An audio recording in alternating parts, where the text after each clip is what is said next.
Bonjour à toutes, bonjour à tous. Vous écoutez Jade FM, vous nous écoutez en vraie radio sur le 99.7 MHz en modulation de fréquence ainsi que sur www.jadefm.fr.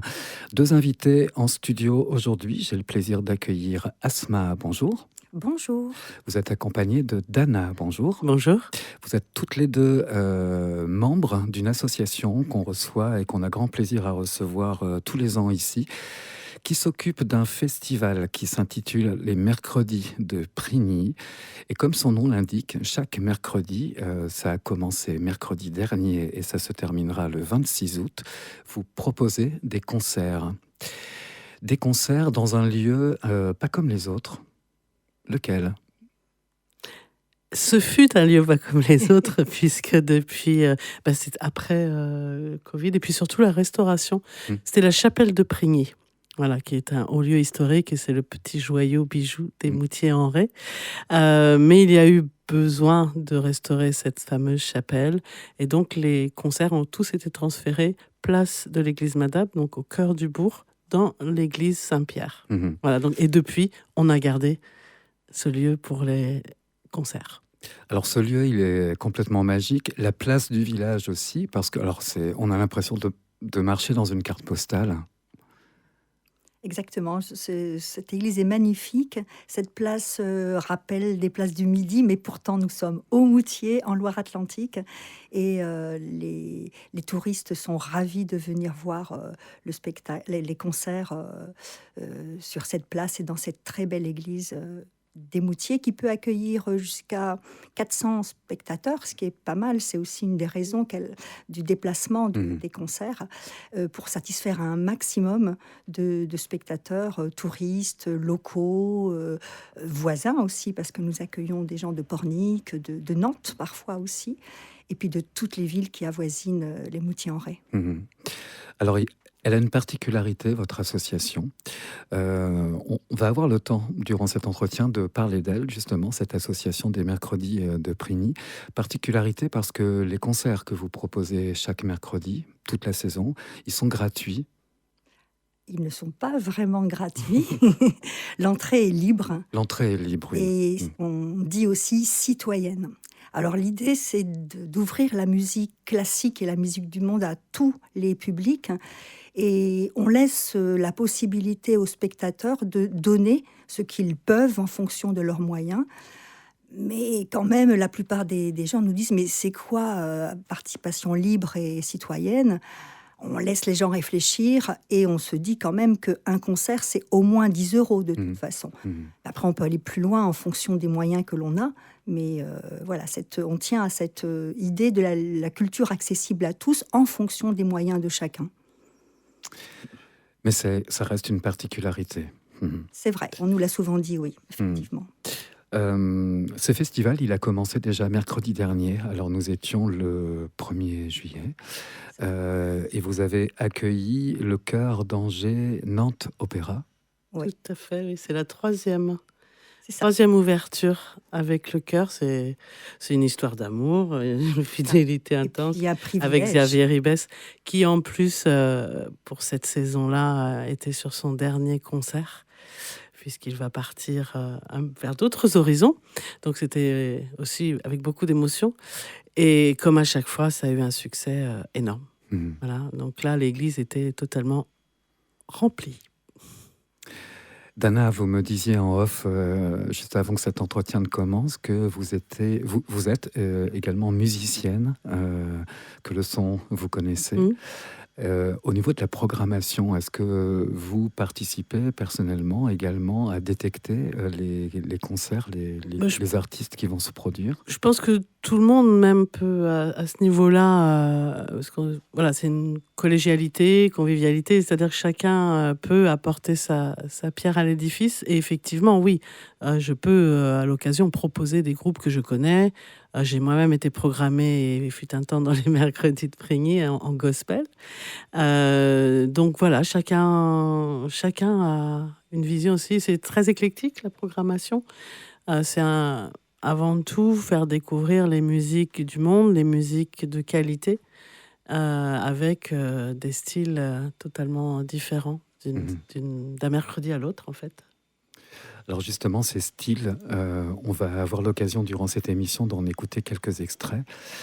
Cette année encore, le festival il est basé sur la multiculturalité et le métissage des cultures. Je vous propose qu'on écoute un extrait de ce qui va être joué et proposé aux spectateurs mercredi prochain. Lorsque Caminos de Cirqueshi, je ne suis pas sûr d'avoir bien prononcé, on en écoute quelques extraits, on se retrouve juste après.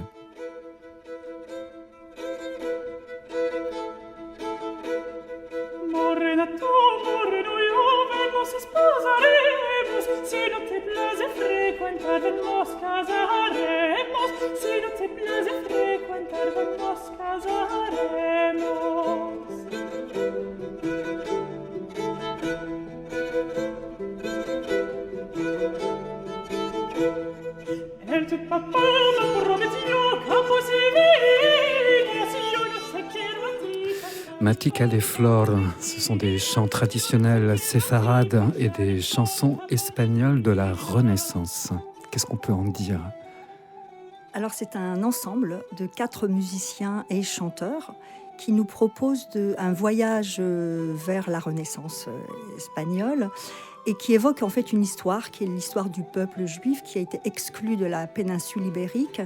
Et un peuple déplacé se déplace avec sa musique et l'imprégnation de la langue espagnole qui a été la langue des Juifs en Espagne à ce moment-là. Mais évidemment, elle se déplace, cette langue et cette musique, avec des influences, des métissages.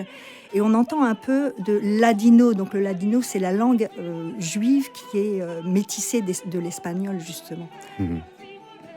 Et ça, c'est donc le 8 juillet, Matica de Flor, Cancioneros Espagnols. C'est ça. Et le titre du concert, c'est Alta es la luna, donc haute est la lune. Donc on est un peu dans quelque chose de mystique, de profond. Ça parle un peu de la douleur aussi, évidemment. Comme beaucoup dans cette culture, d'une manière très générale, bien entendu. Et donc là, ce sera vraiment, on se retrouvera en plein 15e siècle avec ce groupe. 15 juillet, on passe à autre chose. L'Us-tu cru ? On va en écouter un extrait. Nora Abyssel et Trio, ce sont des musiques françaises et yiddish.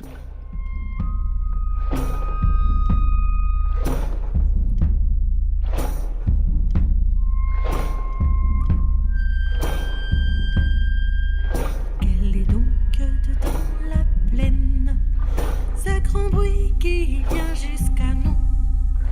On dirait un bruit de chaîne que l'on traîne, que l'on traîne, que l'on traîne sur les cailloux.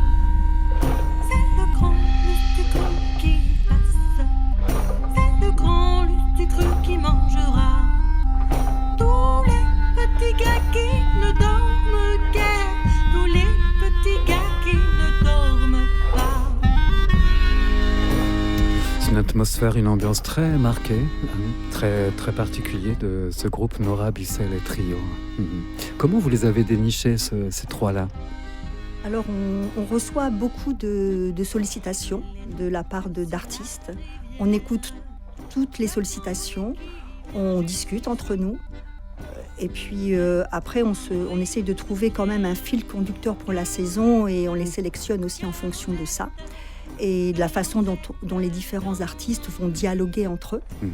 Et sinon, de notre côté, quand on ressent un besoin exprimé par des spectateurs, on va chercher sur le net des artistes qui pourraient remplir un petit peu le contrat, si j'ose dire. Voilà, c'est...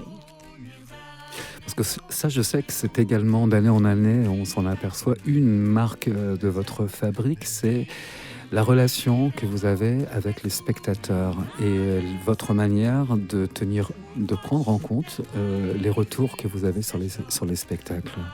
Oui, ça fait maintenant 45 ans que ça dure, cette histoire. Et c'est d'amour avec le public qui, effectivement, nous suit d'année en année, année après année. Et on reste effectivement à l'écoute des envies, des coups de cœur qu'ils pourraient nous proposer aussi. C'est que c'est aussi un festival qui est implanté en fait dans une localité qui a une forte identité. Et on a réussi, c'est vrai, en 45 ans, à fidéliser le public. Donc, on a des contacts humains avec eux. On les revoit souvent en concert, on discute avec eux. Ils nous donnent leur avis, leurs sentiments sur un concert passé. Et on discute de l'avenir et ça nous donne des idées. Vous retrouvez souvent les mêmes? Il y a des aficionados du festival? Ah oui, l'année dernière, plusieurs d'entre eux sont venus à tous les concerts. C'est impressionnant en fait, parce que c'est quand même 8 ou 9 concerts par saison, ce qui est pas mal. Et oui, cette fidélité-là, elle nous touche vraiment, vraiment. Elle nous va droit au cœur, vraiment. Et au-delà, je trouve, une programmation totalement originale au cœur du Pays de Ré en cette saison. Et c'est pas pour rien, je pense, qu'elle dure depuis 45 ans, justement. Musique française et yiddish, donc c'est ce qu'on vient d'écouter avec Nora Bissell et Trio. 22 juillet, Jean-Baptiste Matulin. Malheureusement, je n'ai pas trouvé de son récent. Le titre de son spectacle s'intitule « Le piano se fait orchestre ». C'est un monsieur qui vient du répertoire classique. Exactement. C'est un génie du piano, en fait. Il va transformer son piano en orchestre avec des pièces tout à fait classiques, hein, mais qui reflète bien aussi ce métissage parce que, par exemple, quand on écoute un Tchaïkovski, évidemment, on est sur quelque chose d'influencé en fait par différentes musiques d'Europe. Vers l'Europe de l'Est, d'Europe occidentale vers l'Europe de l'Est. C'est ça, sa caractéristique, hein, c'est que c'est un jeune homme qui se déplace dans toute la France avec son piano, qu'il transporte lui-même. Et quelquefois, il fait des concerts à la bougie pour faire revivre, je pense, une tradition de la musique. De musiciens ambulants. C'est ça, c'est un musicien ambulant. C'est un artiste, donc. Jean-Baptiste Matulin. Et c'est donc le 22 juillet. On va arriver le 29 juillet. Et là, c'est très intéressant. J'ai regardé plusieurs fois des extraits de leur concert. Cora Nation, je vous propose qu'on en écoute quelques extraits.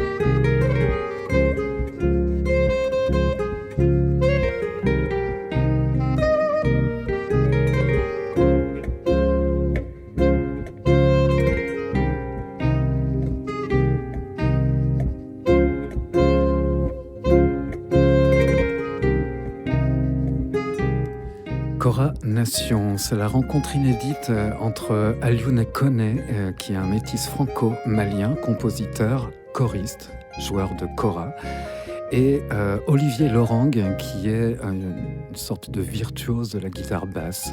Et tous les deux, ils arrivent à tisser une atmosphère, une ambiance voilà, qui ressemble à celle qu'on écoute actuellement. Où les avez-vous trouvés, ces deux-là ? Alors, ce sont des personnes, des artistes que je connais personnellement. Là, c'est le hasard. Quelquefois, nous connaissons des artistes et nous les sollicitons parce qu'ils rentrent dans notre programmation. Alioune Koné, c'est un génie de la musique, lui aussi. Il a réinventé la kora en quelque sorte. Il a transformé la kora en une kora à 42 cordes, si ma mémoire... 48. 48, merci. 48, voilà. Double manche. Voilà. Bref, une espèce d'instrument venu d'ailleurs. Venu d'ailleurs. Et très mélodique. Ouais. Oui, exactement. Mélodique et du coup qui devient chromatique et qui se marie très bien avec la basse d'Olivier Lorang. Là, on entend la basse, mais quelquefois, c'est la flûte traversière, parce que Olivier Lorang, c'est aussi un génie du jazz. Ils ont trouvé un terrain d'entente entre leurs deux instruments, leurs deux sensibilités. Et Alioune Koné, il est déjà de toute façon métis à la base, hein, c'est un franco-malien qui qui enrichit en fait son identité avec ces deux cultures, la culture malienne et la culture française, et le jazz, et en plus. Et finalement, Coronation, c'est très représentatif de l'esprit du Festival des Mercredis de Prigny, puisque là, on mélange des cultures et elles s'harmonisent. Vraiment, oui. Coronation, donc, et c'est le 29 juillet. On va arriver au mois d'août, et alors, la magie de la musique, ça fait que bien souvent, il suffit de quelques notes pour que, en fait, le voyage commence. Et là, on change complètement de planète avec Thaler. On se retrouve juste après.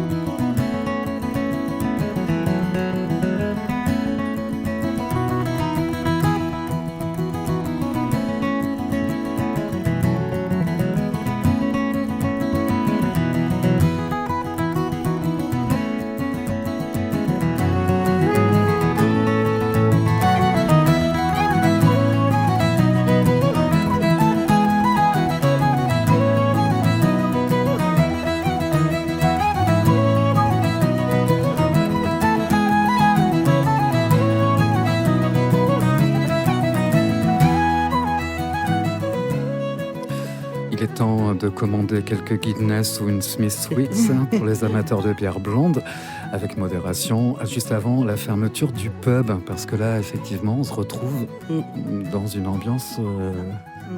Une musique très ancrée qui est intéressante parce qu'elle est à la fois très ancrée dans un terroir et dans un territoire, celle des pubs, mais de la campagne aussi, irlandaise bien sûr. Mais ce qu'il faut aussi savoir, c'est que c'est une musique qui s'ouvre elle aussi aux différentes influences et migrations qui ont été celles de l'Irlande. Et voilà. Et pour la petite anecdote, en fait, nous avons au cœur de notre ensemble de bénévoles quelques aficionados de la musique celtique irlandaise. Donc à chaque fois, il faut absolument un concert celtique, de musique celtique. Alors ceci dit, ça c'est la musique qu'on écoute dans la vraie Bretagne très très régulièrement et un peu partout, avec des connotations très très bretonnes, mais finalement qui ont les mêmes racines celtes. Ouais. Ça s'appelle donc Thaler, c'est de la musique irlandaise, 3 musiciens, Rémi Bouguenec, Sylvain Pourtier et Liam Rodil. Et donc c'est pour la petite parenthèse celtique et très, très bretonnante de ce festival. Et c'est le 5 août, toujours à la chapelle Saint-Gilles des Moutiers-en-Ré. À l'église Saint-Pierre. Saint-Pierre, ah bah, c'est pas excusez-moi. grave, Saint-Gilles, les Moutiers, Saint-Gilles, même c'est combat. Pornic, pardon. Le 12 août, Trio Serenata Milonguera, c'est du tango argentin. Alors là, c'est pareil, il suffit souvent de quelques notes pour que directement on se retrouve plongé dans une ambiance. On l'écoute quelques mesures, cette ambiance.